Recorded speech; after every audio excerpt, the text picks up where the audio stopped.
Welcome to chapter 21, and we will be talking about enolate chemistry. Okay, so before we do that, we do have some review. These are some good review questions that you'll want to kind of go over before your final exam. So this is a ketone with an amine. So if you remember, you lose water. So there's your H2 and your oxygen. And with a primary amine, you are going to make the amine. So amine, and actually make sure you count your carbons so you draw the right carbon structure there. So we have 5 carbons plus 3 carbons, and B is your answer. This is an enamine, which is different. This is an amine. This comes from a tertiary, well, hold on just a second. So this would be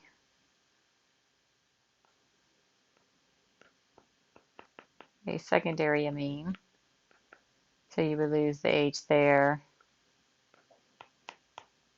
and you lose the H there, and the oxygen here.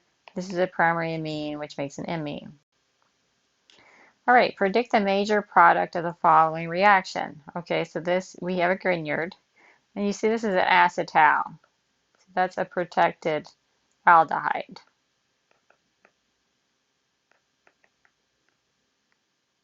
So this Grignard will do nucleophilic addition to a ketone. There's your CH3. And then you still have your acetal, but then when you do your H3O plus your acidic workup, you protonate that, and you also hydrolyze your acetal. So this would now be a tertiary alcohol, and this would go back to the aldehyde, which is A. Okay, so what's your starting material here? As you can see, this CH3 alkyne, so this is an alkynide, is your nucleophile, and it added twice. So you can see where it added twice. So if it added twice, this had to be an ester. So you have 1, 2, 3 carbons. That would have to be an ester. And there's your answer, D. So you could see where this adds one time, and then this is your leaving group, and then that is going to reform a carbonyl. So you're going to get something like this, and then the ketone, and then you're going to have a second addition. And then it'll get protonated to make the alcohol, the tertiary alcohol. Okay, so here this is showing you, this is called benzylic oxidation. So this is in your oxidation reading, and potassium permanganate will oxidize. This is a benzylic position to the carboxylic acid. Ozone would do nothing because this is an aromatic ring. Ozone only works on alkenes and alkynes. That's not what this is. This is an aromatic. PCC would do nothing. Lithium aluminum hydride would do nothing. All right, so this is getting into the information we're dealing with. This is a ketone, and this is an alpha carbon here. So this carbon has 3 hydrogens, and this is also an alpha carbon, and it has 1 hydrogen. And so this is an enolate. And so the enolate can do resonance structures. So a resonance structure of an enolate would look like this. And so basically this is an acid-base reaction. And so this is your acidic proton that's being removed, and you need a base. Now, which one would choose this alpha carbon? This is a thermodynamic. This is what we'll talk about. This is a thermodynamic well, this would be a kinetic. So the blue one is, and this is what you want to learn today, thermodynamic. So that's a thermodynamic proton, alpha proton. And then this alpha one is the kinetic proton, the alpha proton. And so how do you know that? Well, if you made the enolate with the blue, do you see how that's the more substituted double bond? Carbon, carbon double bond. Whereas if you make it with the red,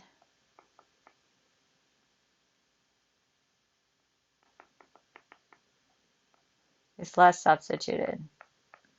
So you would say that this is, this could be disubstituted, and then this one is 1, 2, 3 tetra substituted double bond. So bases that would, that are thermodynamic, this would be a thermodynamic base, and this would be a thermodynamic base. And your sterically hindered ones, LDA and potassium terbutoxide, would be kinetic. And the one you would choose would be B, LDA. What is LDA? Lithium diisopropyl amide. This is diisopropyl amide, and it's a base you can purchase or you can make. All right, so we're going to talk about the alpha carbon here. So this is an alpha carbon, so it has 2 hydrogens. The alpha is next door to the carbonyl. You also have an alpha carbon here, and you have an alpha carbon here. Now, these have different pKa values. So remember, the pKa value is the measurement of how acidic the proton is. And so you'll learn that this is called a beta dicarbonyl, alpha, beta, see alpha, this could be the beta dicarbonyl, there's 2. They have like, we'll look at some pKa tables, but I think that pKa is somewhere at like 9 to 11. So that's pretty acidic. Okay, and so that proton will get, so which one would be quantitative, meaning 100% this way? So this is your acidic proton of a pK of 9 to 11. And then you would look at this. This is a review of organic 1. You take sodium methoxide, and sodium methoxide deprotonated this proton and went over to the product side. Then it would be CH3OH, right? And so this is your conjugate acid, which have a pKa of 16. And so when you compare 16 to 9, 11, okay, let's just say 11, that's 5 zeros. So that would be 100 times toward the product. Because your equilibrium, this is your equilibrium, lies towards the weakest acid. In this case, the weakest acid, and that would be the highest pKa value. And 16 has a higher pKa than 11. What about LDA? Well, LDA looks like this. And so when lithium aluminum hydride goes and picks up this proton, and it comes over to the product side, its conjugate acid is a nitrogen compound, you can look up tables that pKa is about 35. So what's the difference between 11 and 35? 24. That's 24 zeros. Okay, not just 24.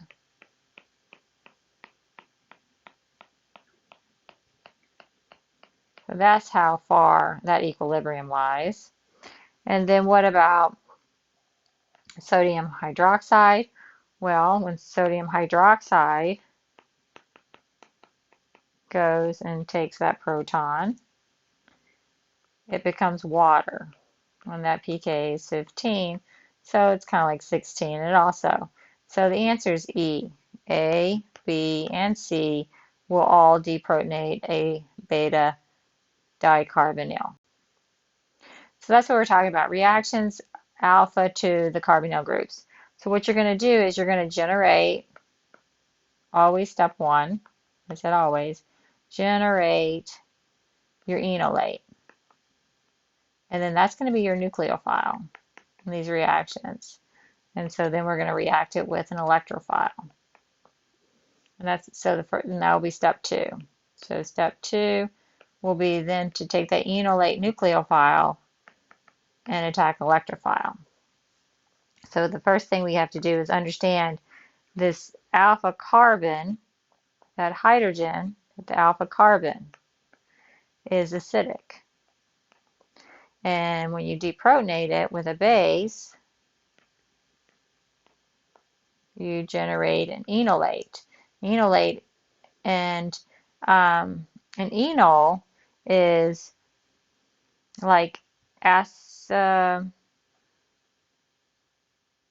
well, an enol is, this can just, it doesn't have to have an acid or base, and that would be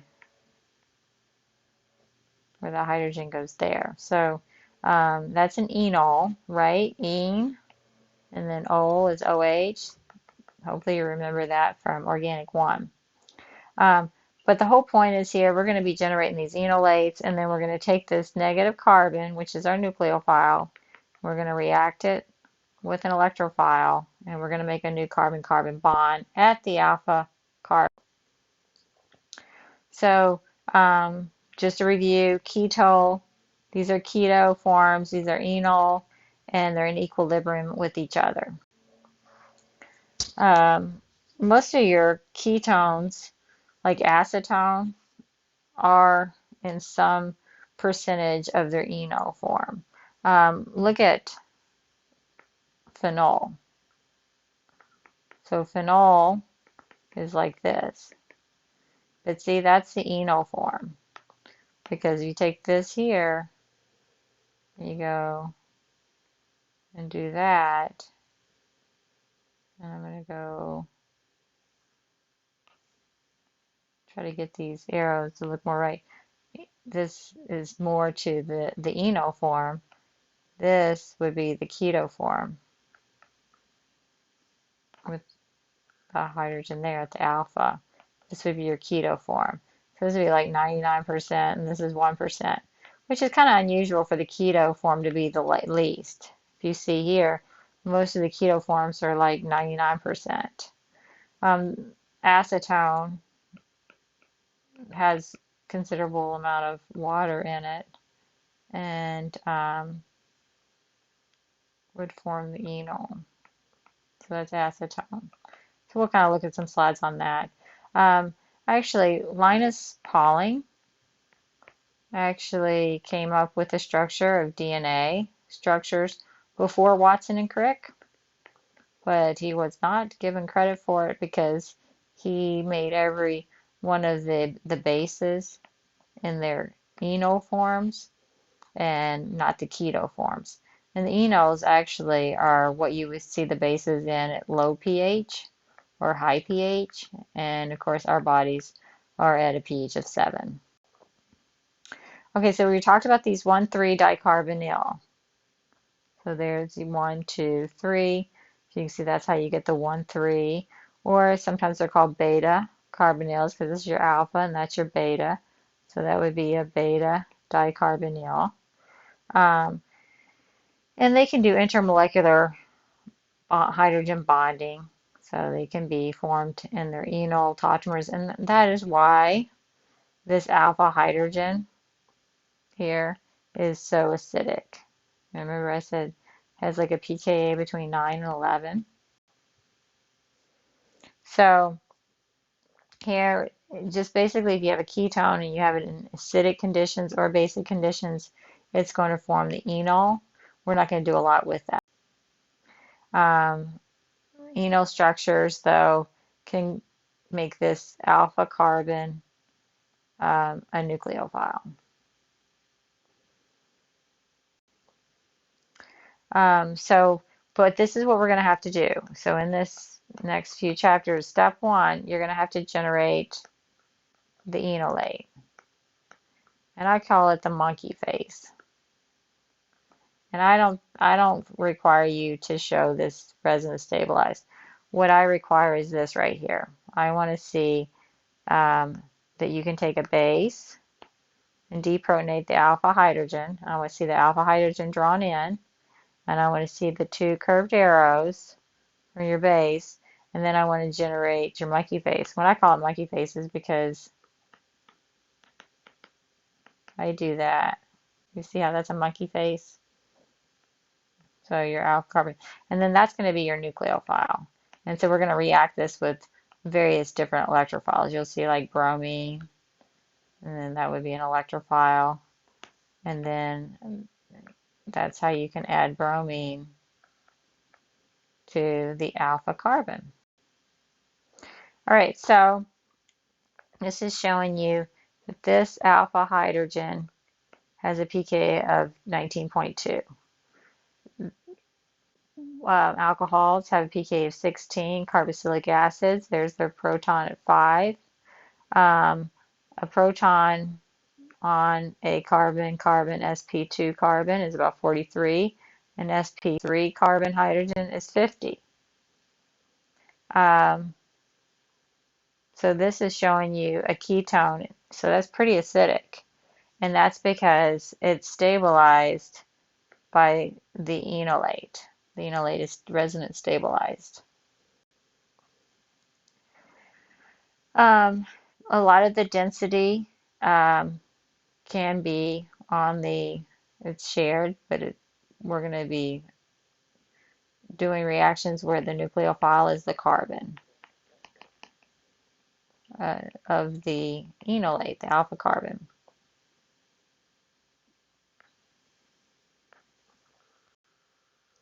All right, so like I said, step one will be to generate the enolate. And when you generate the enolate, you can just show this structure here. Esters, this is an ester, and this is your alpha carbon. I need you to draw in your alpha carbon. This has a pK of 25 if it's an ester. Okay, also nitriles has a pKa at the alpha carbon, because nitriles, remember, are carboxylic acid derivatives. So we did some nitriles, and so it can be like a masked carboxylic acid. And so that alpha carbon has a pKa of 25. Now look at this. Beta dicarbonyls have a pKa of like 9. Or I said it's like 9 to 11. So the esters, here this is a ketone, dione, are 9. If this was an ester, it'd be closer to 11. So, and the reason why is because this is resonance stabilized. So you have those. Like I said, I'm going to require you to label your alpha carbon, draw in your alpha hydrogen that you're going to take, and then I want to see the base, the two curved arrows generate what I call the monkey face. And then you can go on to attack an electrophile there. All right, so which of the following bases would produce the enolate in 100% yield? All right, so this is an aldehyde. See where this is your alpha carbon. This is not an acidic proton. There's your alpha hydrogen. And the pK is going to be around 20 of that acid. So which base? Well, sodium hydroxide, if it goes and takes that hydrogen, it becomes water. That pK is, or the conjugate acid would be 16, so that's not going to work. Sodium methoxide, it's going to go to methanol, pKa of 16, so that's not going to work. LDA, lithium diisopropyl amide, when it goes and gets that hydrogen,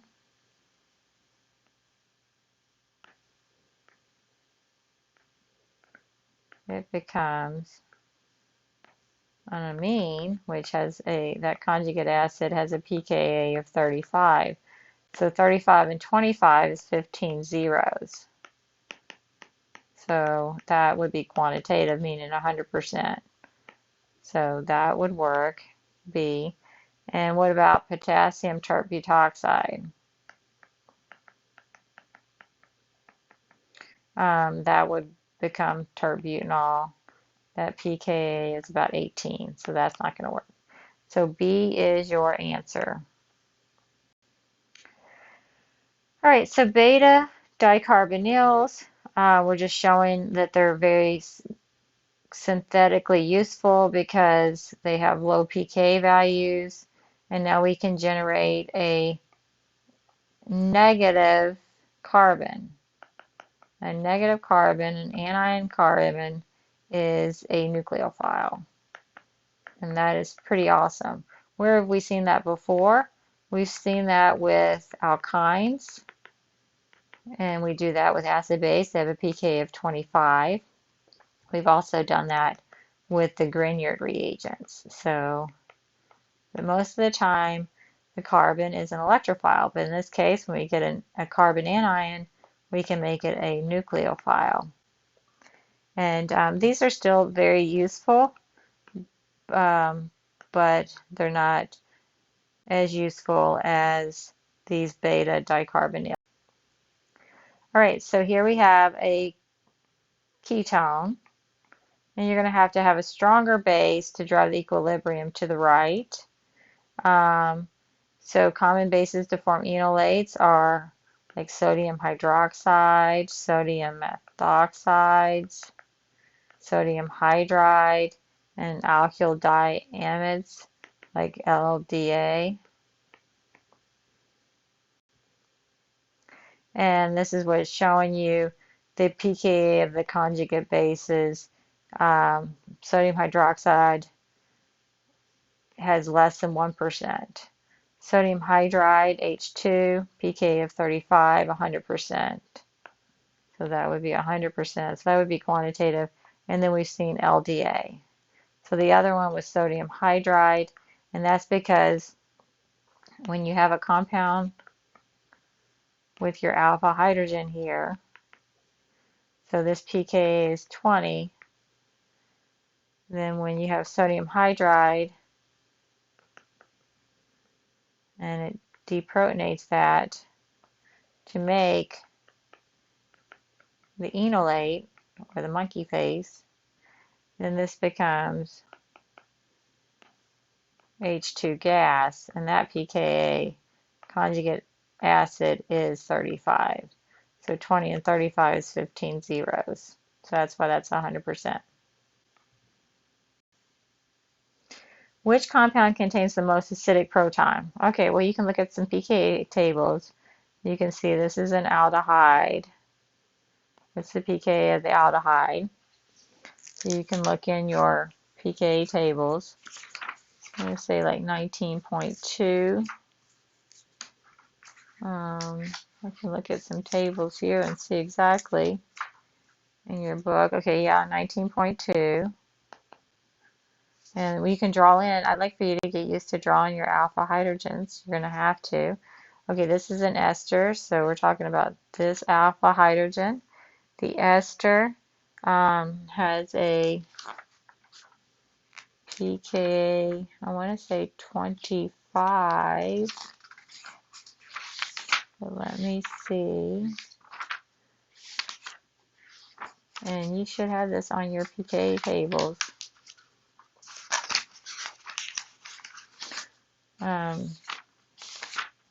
I just have you check me. Let's see. I don't know. I'm going to say pKa of 25. Here, this is a ketone, so I'm going to say pKa of 20. You do have 2 alpha. You have one there, and you have one there.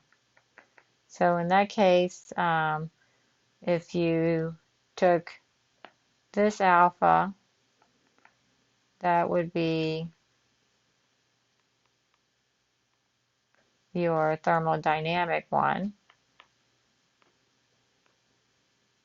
enolate. And that's because if you did the resonance structure, you would see that it's more substituted. And then if you took this alpha,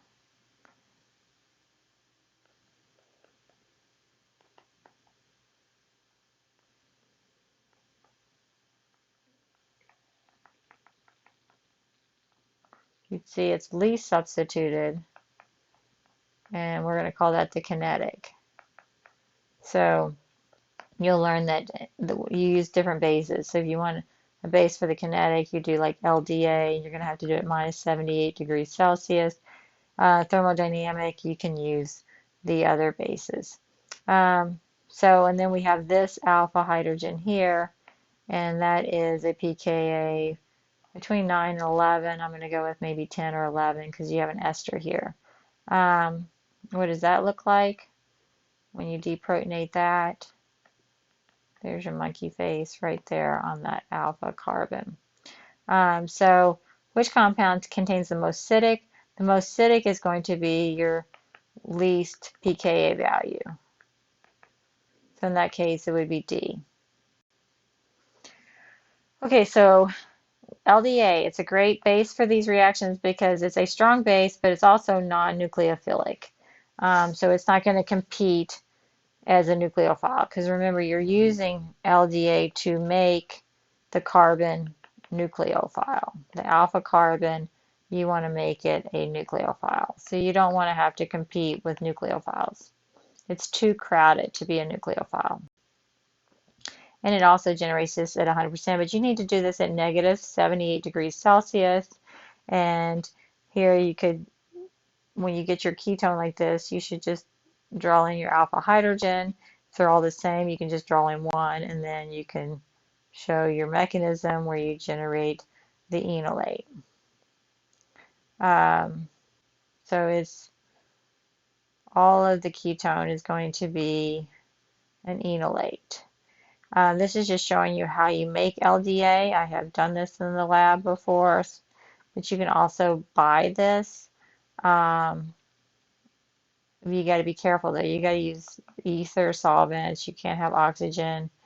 And you have to be careful. Okay, enolates are nucleophiles because you get the negative carbon, and they're going to react with many electrophiles. So the first step, you're going to generate the nucleophile, the enolate, and then the second step is you're going to be looking. Step 2, you're going to look for the electrophile. In theory, these atoms could, the electrophile could react with the carbon or the oxygen, but it's going to be reacting with the carbon.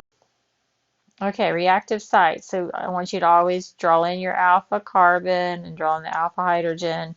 And then once you do your curved arrows, generate your enolate. And then, like I said, this is your preferred pathway where that's why I don't even care for you to draw your resonance structures there because it is this negative carbon that is going to react with the electrophile. Okay, so which of the following bases would produce the desired enolate in the highest yield. Okay, you have this alpha hydrogen, and then you have this alpha hydrogen. So if you have the red one, that's going to be your kinetic enolate, and then the blue one would be your thermodynamic. So LDA minus 78 is kinetic. So you need to memorize that. This would also be kinetic because it's hindered. So that's considered, because it's so hindered, sterically hindered, that's considered, kinetic. So your best ones are going to be 3 and 1. So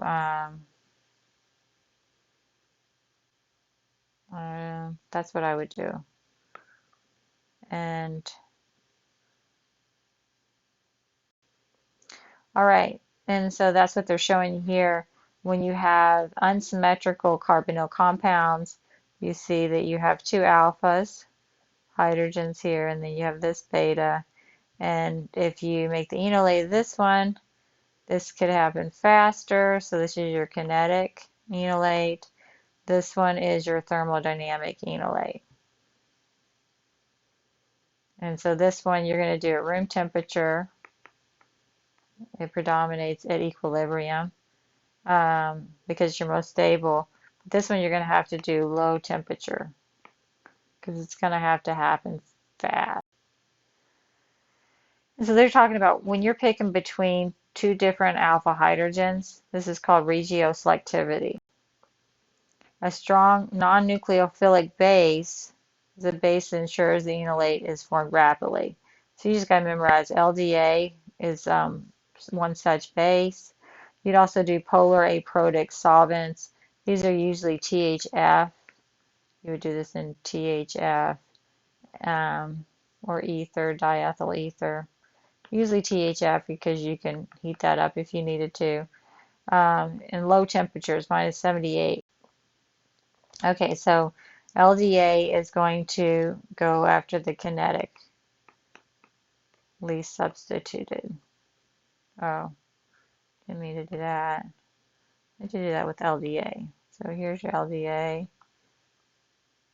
And then make sure your face there, a little kinetic enolate, THF. Conditions that favor the thermodynamic would be strong bases like sodium or potassium butoxide. So they're showing you potassium butoxide for that. And I guess that's because those are alcoholic. You do them at room temperature. I could stay away from this one. A lot of times you associate that with sterics. All right, so to simplify these structures, oh, you do have methyl and ethyl. These are just abbreviations. So sodium ethoxide is 2 carbons. So this is your thermodynamic. Okay, so what does the enolate structure look like? Well, it's going to be planar because you got sp2 carbon, sp2 carbon, sp2 oxygen. So these are all in the plane. And that's going to be important because then this nucleophile is going to go and attack an electrophile. And you see that it's above and below the plane, an alone pair and an unhybridized p orbital. And so we can have a stereocenter here. This is an sp3 carbon, this hydrogen's coming at you, the methyl's going back. But once we deprotonate this, now this is flat. Okay, so we don't have a tetrahedral dash and wedge. And so this is flat now, and this can epimerize. That's what they call it, epimerize, and meaning like here we could have, let's see, what would this one be? That would be an S stereocenter, and here now it's going to be S and R. So we'll have a racemic mixture. Okay, so let's talk about the electrophiles. So halogenation or alkylation reactions. We're starting with cyclohexanone. So let's start with cyclohexanone. Draw 4 different reactions to synthesize the following compounds. Okay, well, how do we make this one? The first thing, um, you want to add the CH3. Okay, so first thing we have to do is add a base. A lot of times you can just do like sodium methoxide. Okay, and so let's draw in our alpha hydrogen, and then we can show how we generate our enolate.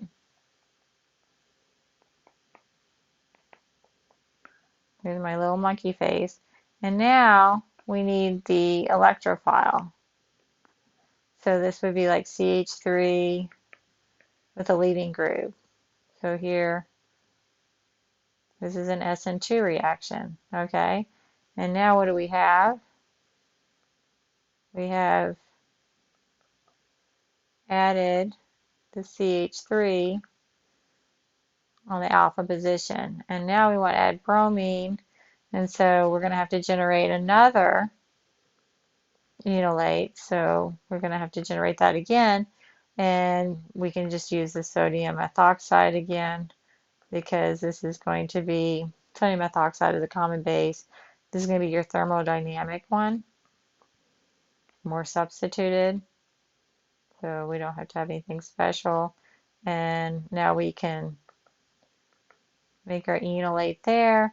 And now this time we can attack the bromine. And bromine can do an induced dipole, which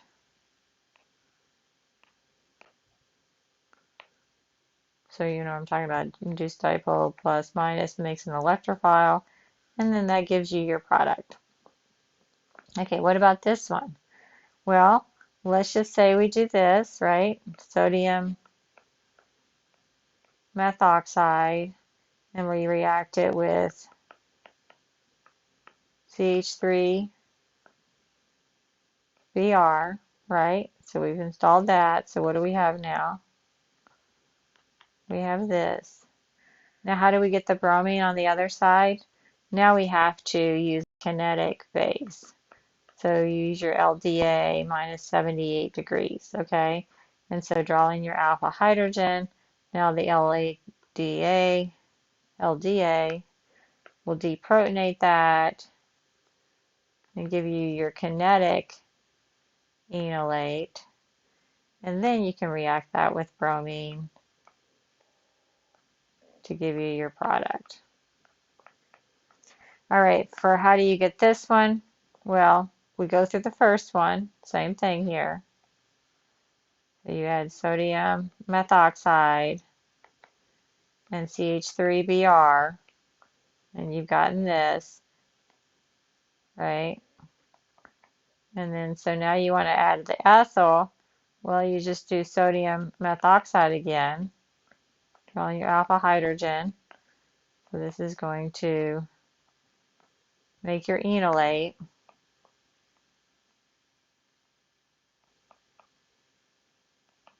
There's your enolate.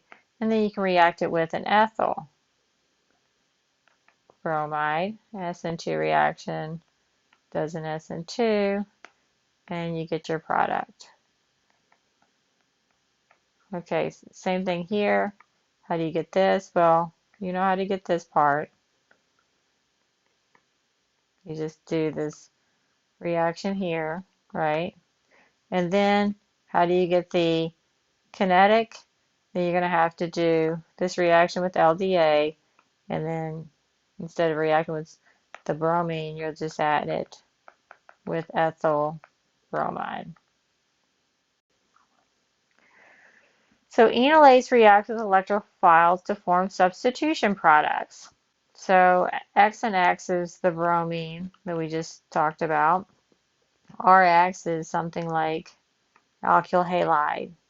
And so once you generate your enolate, then you can add the electrophile to the alpha carbon. In this case, this would be an SN2, and you would add the R group. So this is the mechanism. You make your enolate, and then it attacks. Oh, in this case, your electrophile is the carbonyl. So this was, remember, nucleophilic addition? So it can also go nucleophilic addition, and that's going to be the majority of our reactions. So one of the reactions you need to know is halogenation at the alpha carbon. So you generate your enolate. A lot of times you can just use just a common sodium hydroxide or usually sodium methoxide base, generate your enolate, and then add in your halogen. Also, chlorine will do it. So the reason why sodium hydroxide is used here is because you're going to generate your enolate in about 50%. But because you're reacting with bromine, okay, so you react with bromine.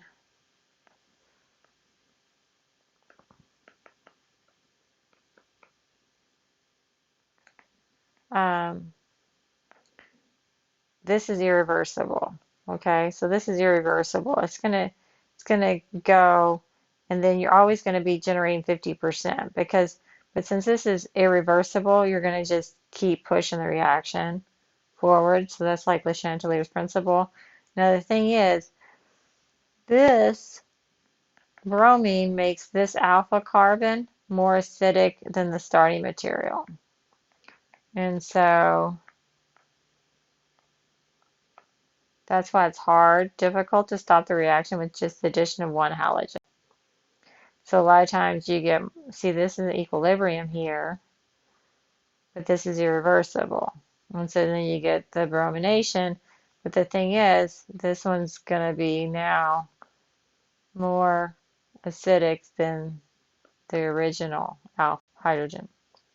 So then it's going to do the reaction again, and you're going to get a disubstitution product. You will get bromination until all the alpha hydrogens are no longer there. Now, this has led to the haloform reaction. So form is just one carbon. So like you might have heard of chloroform if you've done any NMR. So chloroform is just one carbon. Okay, so this is chloroform. So haloform is if you got like all of these chlorines, that would be a haloform. Or chloroform. So I guess it is just the H here. So the haloform is CHX3. And these are great leaving groups. See, good leaving groups. So when do you see this? You see this if you have a methyl ketone. So let's say you have this. This would be considered a methyl ketone. So when you have a ketone, if you just have one CH3, so there's your alpha, then that's a methyl ketone. And the thing is, if you had like sodium hydroxide and bromine, this is going to just keep halogenating, okay, to the point where the leaving group is going to be the bromo form. We'll call that bromoform. Now, if you live in eastern Kentucky and you get your water bill or your water statement in the fall, a lot of times you might say, warning, there are haloforms that are carcinogenic, known to be carcinogenic in your water. But then they'll say, overall it isn't enough to be alarmed. But then they persist. And it's because a lot of the foliage that comes from the trees and it gets into the water treatment have these methyl ketone structures, okay?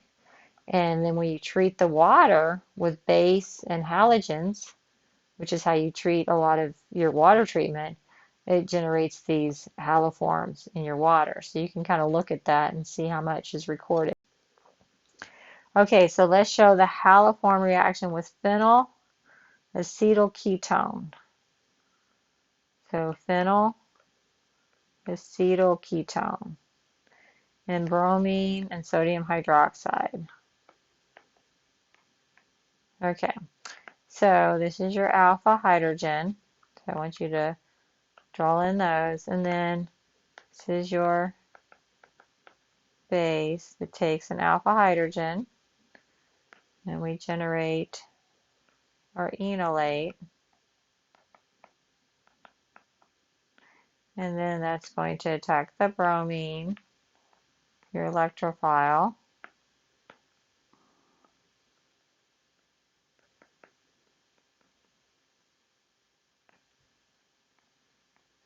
The thing is, you got still 2 more alpha hydrogens, and now they're going to be more acidic. So you're going to make another enolate.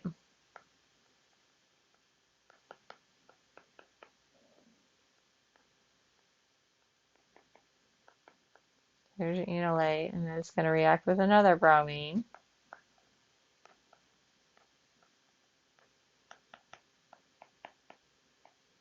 Now we have 2 bromines, 1 hydrogen. There's your alpha hydrogen. Sodium hydroxide now will even attack that alpha hydrogen even more because it's more acidic.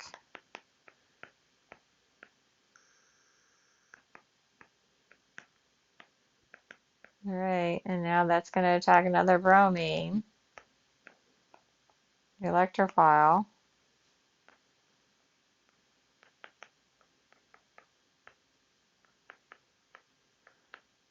Now, when we did our carboxylic acid derivatives, this is a great leaving group. So now we have sodium hydroxide, which is a strong nucleophile.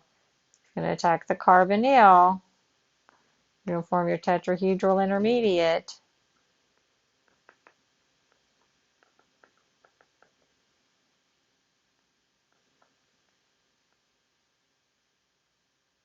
Right?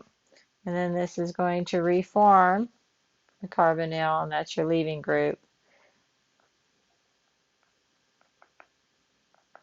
So you're going to get a carboxylic acid, and that will pick up a proton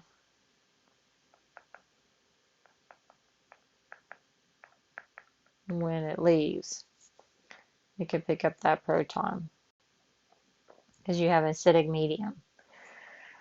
Okay, so that's what this is showing you. You have excess halogen and you have a base, and you end up getting a carboxylic anion because it's in it. This is carboxylic acid, and you have basic conditions, and you get your haloform.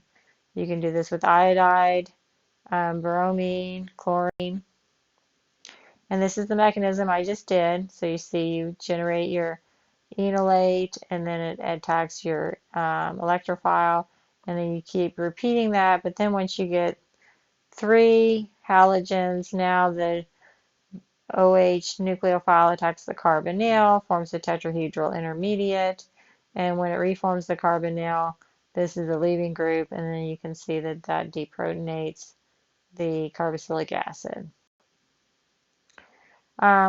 Okay, so that is particular with methyl ketones. Okay, so that you have to have a CH3 ketone, so whatever that is, that's a methyl ketone.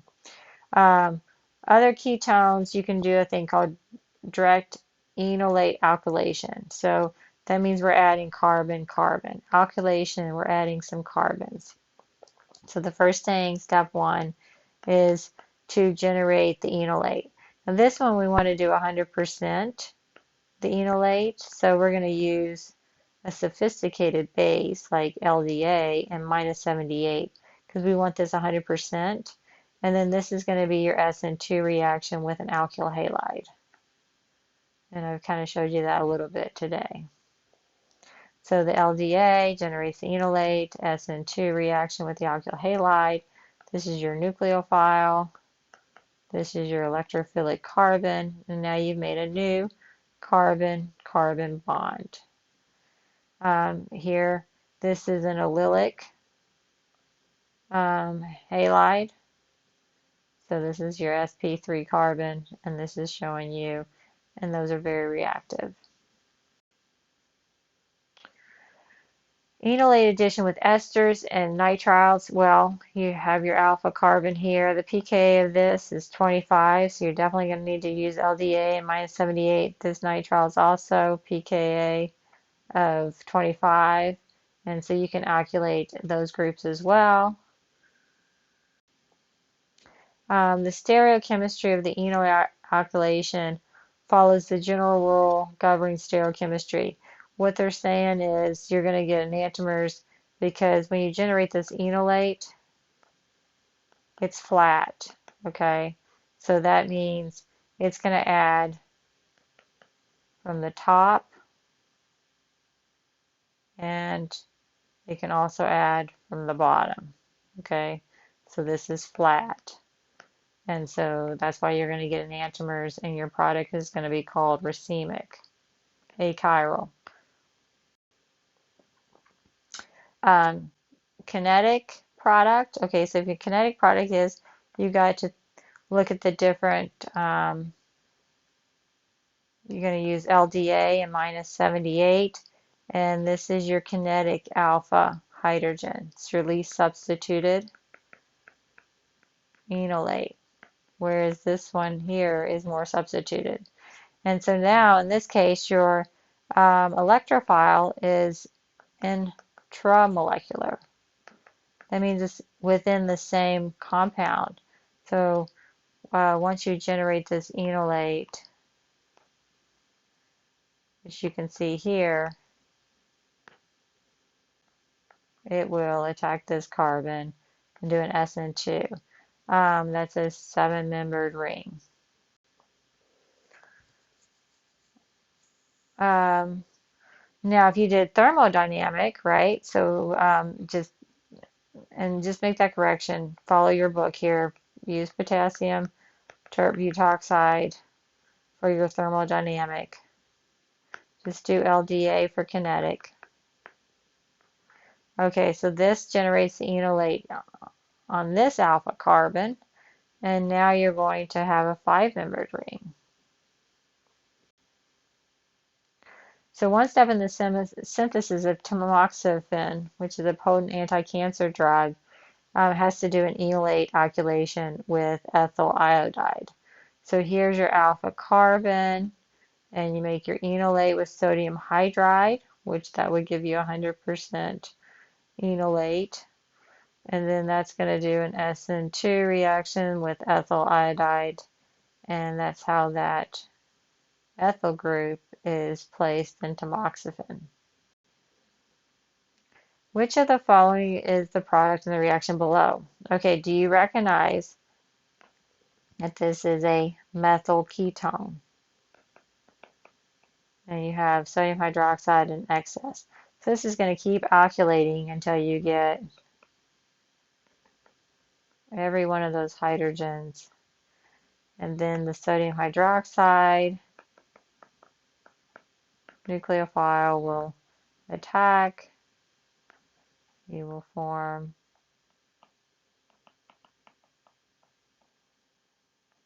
Ci3 and OH. This reforms. This is your leaving group. And because this is base, this deprotonates. So you get C. Which of the following is the product in the reaction below? Okay, so the first step is the enolate. This is just a sodium methoxide base with methanol. So you got to see, okay, we have an alpha hydrogen here, and we have an alpha hydrogen here. This is a thermodynamic base. It's not LDA in minus 78 degrees. So it's going to go after the thermodynamic alpha carbon hydrogen, which is your more substituted. And so then you can show that.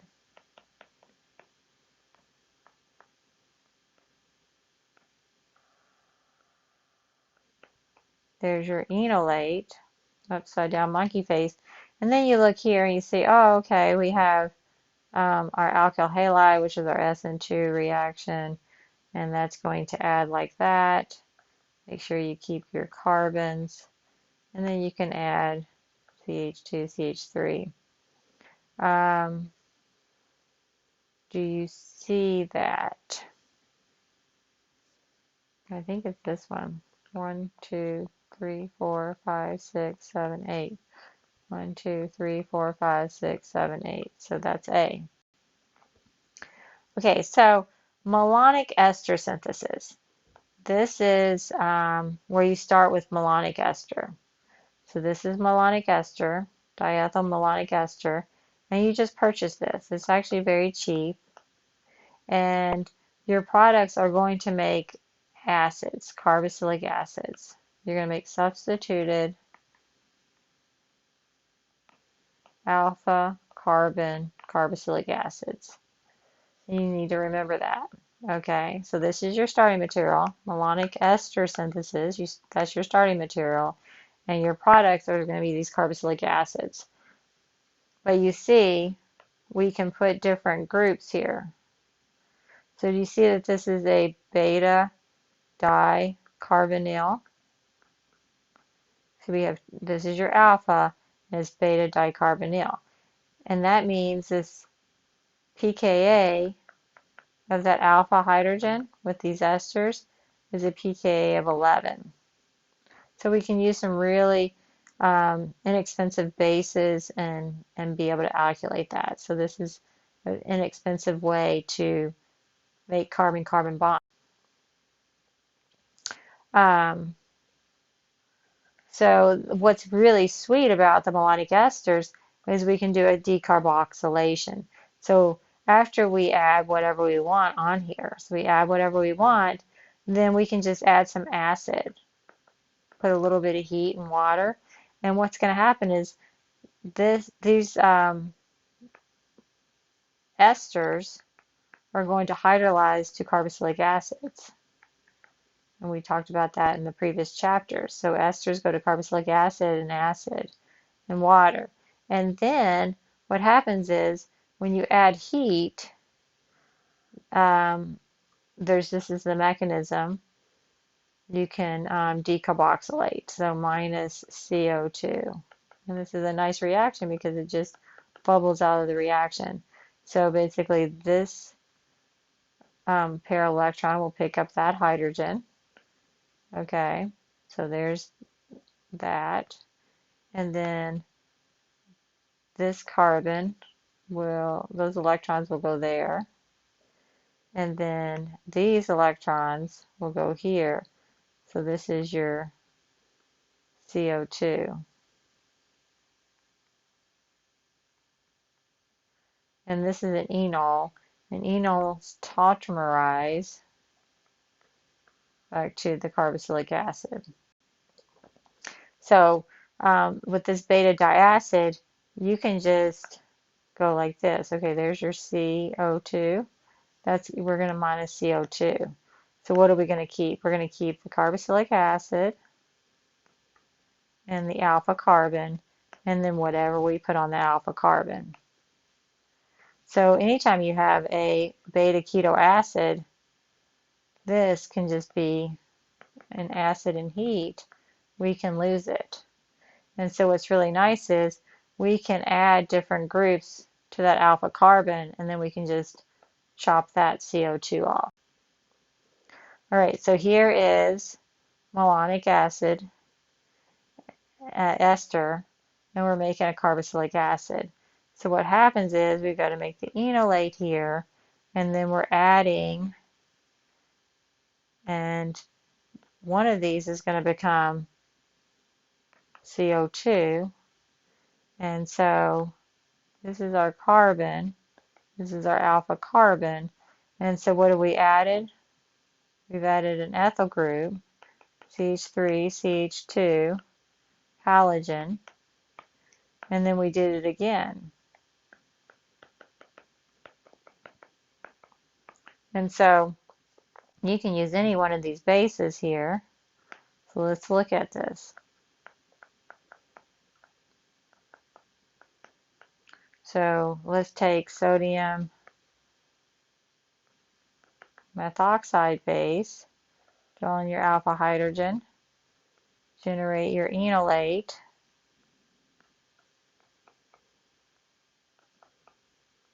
so your monkey face there, and then react it with CH3Br, SN2,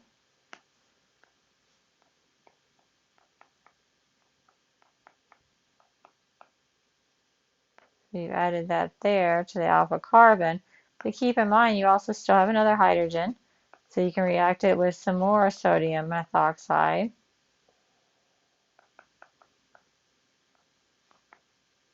All right, now we generate our enolate again. React that again with CH3, CH2Br. Doesn't go there. Goes there.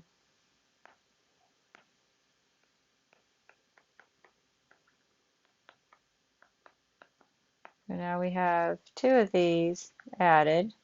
And now we can add acid and heat. So the first thing that's going to do is these esters are both going to hydrolyze to the carboxylic acid.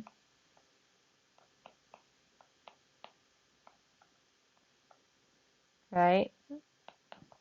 And then we're going to decarboxylate with the heat. And so what happens is, to do this mechanism, you'd want to make the 5-membered ring. So I'm going to just draw this just a little differently here. I'm going to draw that there and this OH here. Okay, so draw the carboxylic acid there. So basically this is going to pick up that hydrogen. Those electrons are going to go to there, and then these electrons are going to go to there. And so what happens is this becomes CO2, and this other portion becomes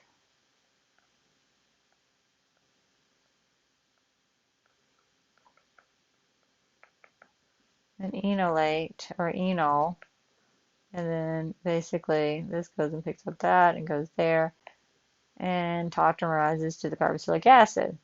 So D is the correct answer. Which of the following are starting materials to synthesize the product? Okay, so do you see that this is a carboxylic acid? So you need to think malonic ester synthesis. Okay, and then there's your alpha carbon. So this group is what was added on. So there's your electrophile. And then your starting material came from malonic ester, which is a beta dicarbonyl. So there's your 4, and then there's your electrophile, 2. So 2 and 4 only. So the path of the malonic ester synthesis is making your enolate with your alpha carbon, and then the enolate reacting with the electrophile to do alkylation, and then you decarboxylate. And you don't have to always show this mechanism, but you just need to be like, okay, that's going to go. And just make sure that you get your right number of carbons, because this alpha carbon must stay. All right, so here, how do you make butanoic acid, which smells really bad, by the way, from diethyl malonate? Well, here's your alpha hydrogens.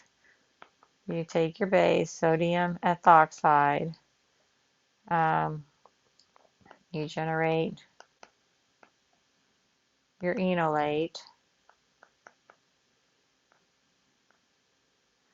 and then your enolate will attack the electrophile, and you get that compound. And then H3O plus will make these turn into carboxylic acids, and then this will decarboxylate.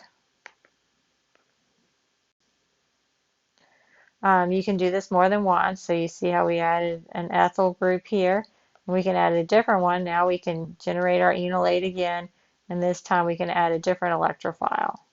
And I think your POGL does something like that. And then at the end, you do the H3O plus an acid, and then one of these groups is going to go. But you also hydrolyze the esters to acids. Um, Intramolecular malonic acid, so that means your electrophile. So here when you generate your enolate, there's your electrophile, and then when you generate your second enolate, your electrophile is intramolecular, and this will create a ring. Retrosynthesis. So basically, if you look at your product, you need to recognize it as a carboxylic acid. You locate your alpha carbon, and then you can figure out what alkyl halide from the R group.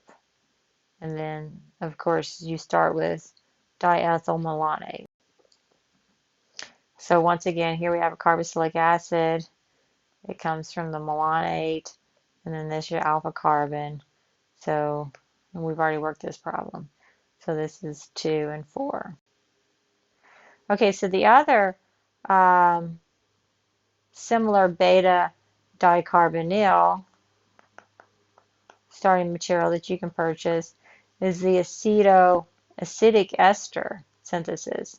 So aceto is this group here. This is considered an aceto. So there's your aceto. It's just 2 carbons. And then this is acidic ester. So you have 1, 2, acidic ester. So this is ethyl aceto ester, acetoacidic ester. How do you know this? You use this and start with this starting material because these make ketones, okay? That's your product. Your product's a ketone, and you see the alpha. So the alpha carbon is substituted ketones. So the functional group's ketones, not carboxylic acids. So you can see here.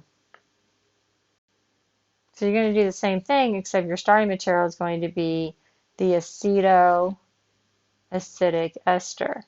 And so this ester part, this is what's going to, when you add acid and heat, this is what's going to decarboxylate. And you're going to be left with this substituted alpha group, and you're going to be left with the ester. So here you have your alpha carbon, you generate your enolate, you do your SN2 reaction, you can add your R group, and then the acid will hydrolyze this to the carboxylic acid, and then you lose it. So you're going to break that bond. So here we have, you can draw this in, sodium ethoxide or ethoxide generates the enolate.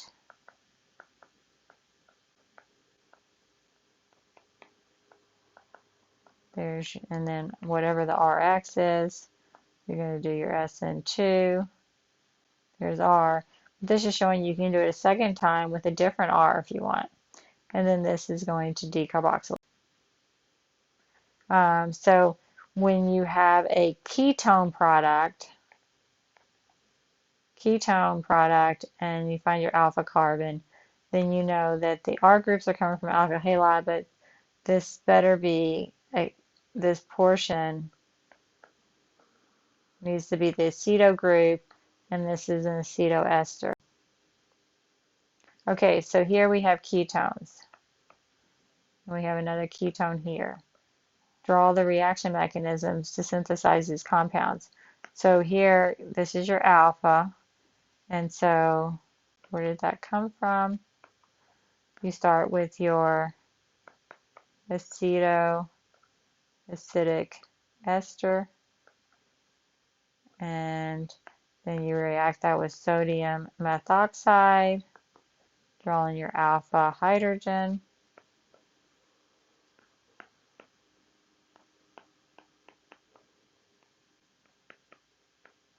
There's your monkey face. And then you see that this is your R group.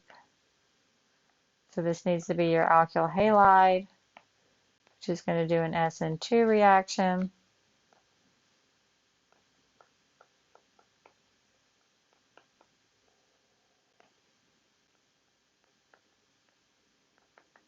And then you're going to have to add the acid.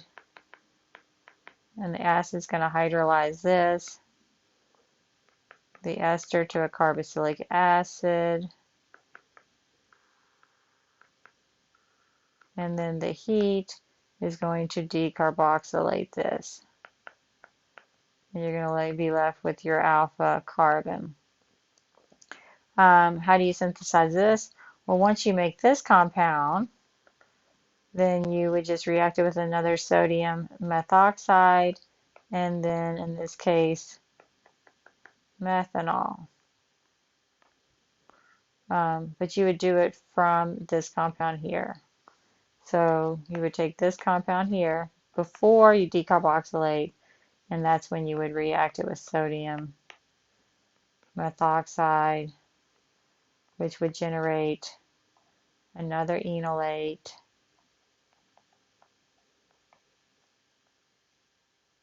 You would generate that enolate, and then you would react it with this methyl bromide to do an SN2 reaction.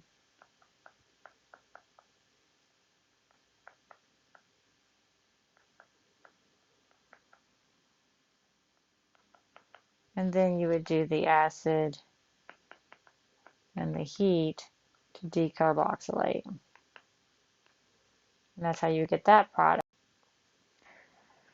Okay, synthesis of ketones. So just know that there's two ways. You could do a direct enolate alkylation of acetone. You're going to have to use LDA. Or you can, this is cheaper, okay? You can take the ethyl acetoacetate. The base is cheaper. So that's what they're saying.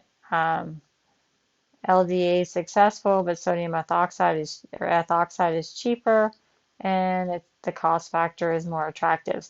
So a lot of times you are using these beta dicarbonyl compounds in industry and when you're synthesizing compounds. And that wraps up this chapter.